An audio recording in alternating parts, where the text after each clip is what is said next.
Thank you, Bruce, and thank all of you very much. I'm honored and humbled to be inducted into the Virginia Sports Hall of Fame tonight. I was fortunate, as Bruce mentioned, to work in athletics media relations for almost 40 years at two outstanding institutions, James Madison University and the University of Virginia.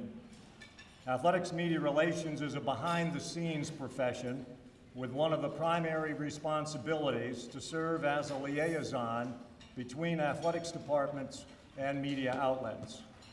I feel like I should be behind the scenes tonight. As I consider the accomplishments of the other inductees at this table, I'm not really comfortable standing here. And to many, the question, what's he doing up there, is quite justified. As a matter of fact, at the autograph session earlier today, a nice woman asked, "Now what is it you did?" I will tell you, however, I am very proud to be the first athletics media relations director to be inducted into the Virginia Sports Hall of Fame. I have great, thank you. I have great respect for the members of my former profession and look upon my induction as an indication of respect for the good work done and long hours worked by my former colleagues. I also look at this recognition as a reflection on all of the wonderful people I've met and worked with through the years. My life has been impacted by so many individuals I've met along the way, and those relationships have been important to me in both my personal and professional lives. I wish there was a way tonight to thank everyone who helped me, taught me, and was patient with me, but that would take far too long, and I don't want to leave anyone out. Instead, I will just say thank you to all of the coaches, student athletes, James Ferrier among them, administrators, media representatives, and sports information colleagues. It has been a privilege to work with during my professional career. It doesn't surprise me that many of them are in this Hall of Fame. There is one individual outside of my family I feel compelled to single out for special thanks. The opportunity to work in intercollegiate athletics at JMU and UVA would not have been possible if Dean Ehlers, the athletics director at what was then Madison College, and others at that institution hadn't taken a chance on me in 1972. To say I was inexperienced is an understatement. My resume consisted of a journalism degree from Washington and Lee University, 14 months as a news director and sports play-by-play announcer at radio station WAYB in Waynesboro, Virginia, and a love of sports. I had never worked in athletics media relations at any level. In short, Mr. Ehlers and others took a flyer on me when I was hired as sports information director at Madison College. Today, I doubt I could secure an internship with the resume I used back then. It led to opportunities and experiences that I could never have imagined growing up in Valatia, a small village in upstate New York, and as a graduate of Ichabod Crane Central High School. That's right. I'm a proud graduate of ICCHS, the home of the Riders, for those of you who might be wondering. I'm pleased Mr. Ehlers is in attendance tonight as a member of this Hall of Fame. I'm fortunate to have a wonderful family. My mom and dad enjoyed sports and were fans, and my interest in athletics started with them. Watching them, I also learned the value of hard work and the importance of treating people with respect. Several members of my family are here tonight. Please bear with me.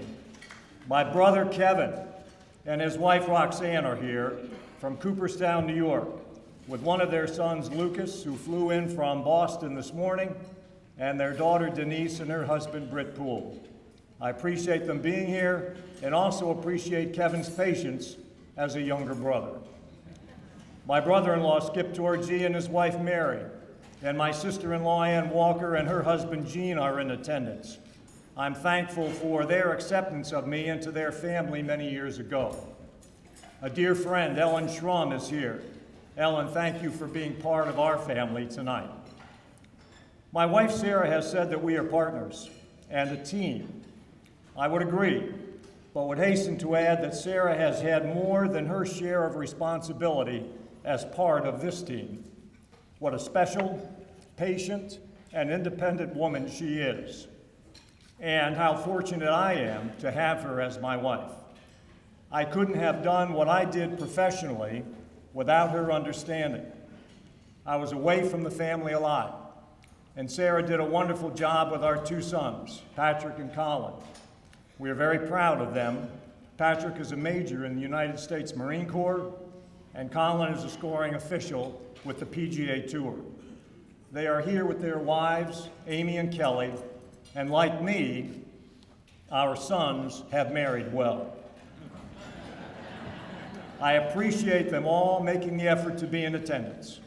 We also have 4 wonderful young grandchildren who are not in attendance tonight.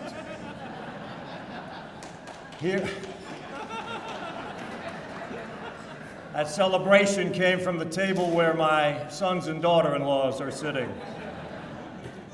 Here's how special my wife is. We were married in Harrisonburg on Thanksgiving Day in 1978 because, as we recall, JMU athletics had no games that day. Our honeymoon was spent in Charlottesville, where the JMU men's basketball team was playing in a tournament at UVA Friday and Saturday nights. The romantic that I am, I thought it would be appropriate to do something special for my wife on our honeymoon. So I acquired 2 tickets to the UVA football game that Saturday afternoon. We returned home on Sunday and went to work on Monday. That's how our marriage started.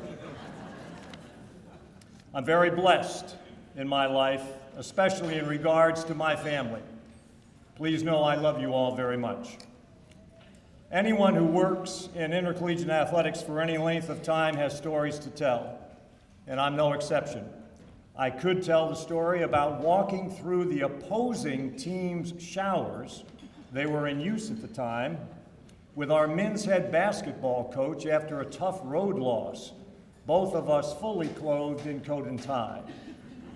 Or being on a team bus after a road basketball game when the bus ran into the wing of one of the planes there to fly us home. Or riding in the sidecar with a motorcycle policeman after an NCAA basketball tournament game, trying to locate a car that had been left for me. That was actually pretty cool. But I'm not going to tell any of those stories or countless others. I'm out of time. In closing, I'd like to share with you what my father told me on my graduation day in 1971, my college graduation day. He said, "Your graduation gift is your education. Now do something with it." I hope he and my mom felt I did. Thank you for your patience and attention. Very nice.